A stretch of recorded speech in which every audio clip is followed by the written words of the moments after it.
Abandonné alors qu'il était nouveau-né et surnommé bébé Ben à ordures, sa vie a pris un tournant incroyable quelques années plus tard.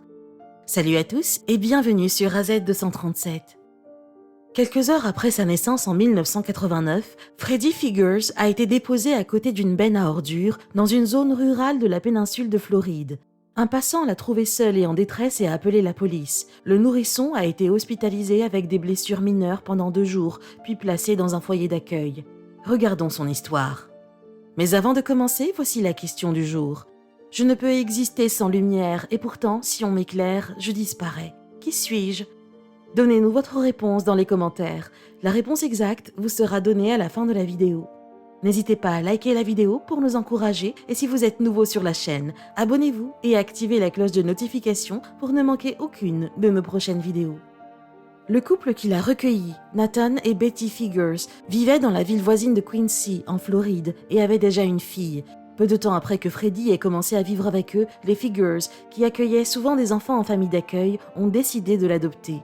À l'école primaire, Freddy Figures disait que d'autres enfants l'intimidaient et l'appelaient bébé Ben à ordures lorsqu'ils ont appris qu'il avait été retrouvé dans une poubelle lorsqu'il était nouveau-né. En grandissant, mes parents m'ont dit la vérité sur ce qui s'était passé. J'y ai beaucoup pensé quand j'étais enfant et je dois dire que c'était embarrassant, dit-il. Sa vie a pris un tournant lorsqu'il avait 9 ans, lorsque son père a payé 25 $ un ordinateur Macintosh 1989 cassé dans un magasin d'occasion. Nathan Figures, qui était agent de maintenance à l'Université d'État de Floride, a ramené l'ordinateur à la maison et l'a posé sur la table de la cuisine pour que son fils puisse le bricoler. Il a pensé qu'un ordinateur pourrait m'aider à éviter les problèmes, a dit Freddy Figures. Son père avait raison. Freddy Figures l'a démonté et remonté plusieurs fois. Il n'était pas fonctionnel à l'époque. Je l'ai démonté 5 ou 6 fois à la maison et j'ai finalement réussi à le rendre opérationnel. C'est l'ordinateur que j'utilise toujours aujourd'hui. Il a compris qu'il pouvait le faire fonctionner en installant des composants qu'il avait trouvés dans une vieille radio qui appartenait à son père. Je l'ai toujours. Ce premier ordinateur a éveillé mon intérêt pour la technologie. Il était devenu si doué pour bricoler les ordinateurs qu'à l'âge de 13 ans, la ville de Quincy l'a engagé pour aider à réparer ses ordinateurs. À l'âge de 15 ans, il a créé sa première entreprise d'informatique en réparant des ordinateurs dans le salon de ses parents et en aidant les clients à stocker leurs données sur des serveurs qu'il avait créés. Ce qui leur permettait de sauvegarder toutes leurs informations sur notre serveur à distance, dans mon jardin, et non dans un immense centre de données. Il était autonome et apprenait vite. Après avoir construit sa propre base de données dans le cloud, il a décidé de ne pas aller à l'université. « Je ne recommanderais pas ma voix à tout le monde », a-t-il dit, mais cela a fonctionné pour moi. Quand j'avais 17 ans, j'avais 150 clients qui avaient besoin de sites web et de stockage pour leurs fichiers.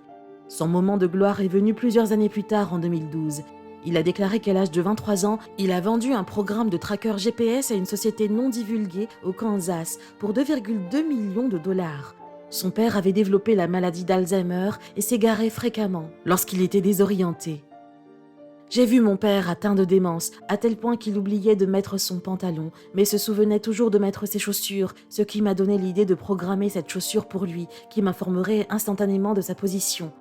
Nathan Figures est décédé en 2014, peu de temps après que Freddy ait créé Figures Communications et développé 80 logiciels personnalisés avec l'argent qu'il avait gagné avec sa technologie Smart Shoe. Il était difficile de le voir reculer. « C'est quelque chose que l'on n'oublie jamais », a-t-il dit. J'ai toujours été très reconnaissant envers ma mère et lui. Ils m'ont appris à ne pas laisser mes circonstances définir qui j'étais. Certains diraient que c'est un euphémisme.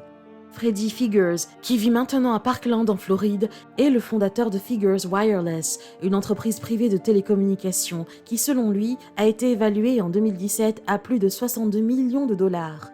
Il dirige également la fondation Figures qui fait des dons à diverses causes, y compris des efforts de secours après des catastrophes naturelles, des bourses d'études supérieures pour les étudiants du secondaire et des aides pour les fournitures scolaires pour les personnes à faible revenu. La meilleure chose qu'un être humain puisse faire, c'est d'en influencer un autre, a déclaré M. Freddy Figures, qui attribue à ses parents adoptifs le mérite d'avoir cru en lui et de lui avoir permis de canaliser son énergie dans des projets informatiques créatifs dès son plus jeune âge. Bien qu'il réalise un chiffre d'affaires considérable en vendant ses smartphones et ses forfaits de données, il a déclaré qu'il était toujours passionné par la combinaison de la technologie avec les soins de santé et la sécurité.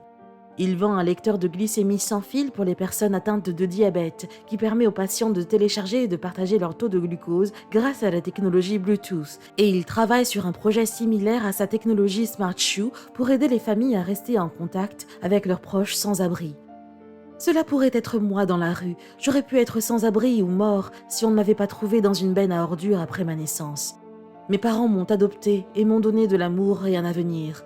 Ils ont fait de leur mieux pour rendre mon monde meilleur et c'est tout ce que je veux faire aussi, a-t-il dit.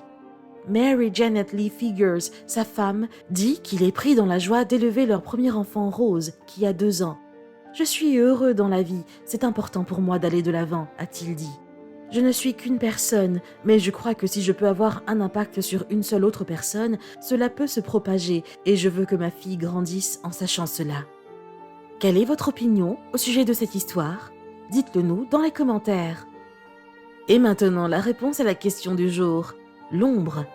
Bravo à tous ceux qui ont trouvé la bonne réponse. Nous voici arrivés au terme de cette vidéo. Merci de l'avoir regardée jusqu'à la fin. Surtout, n'oubliez pas de la liker et de la partager autour de vous. À très bientôt sur AZ237.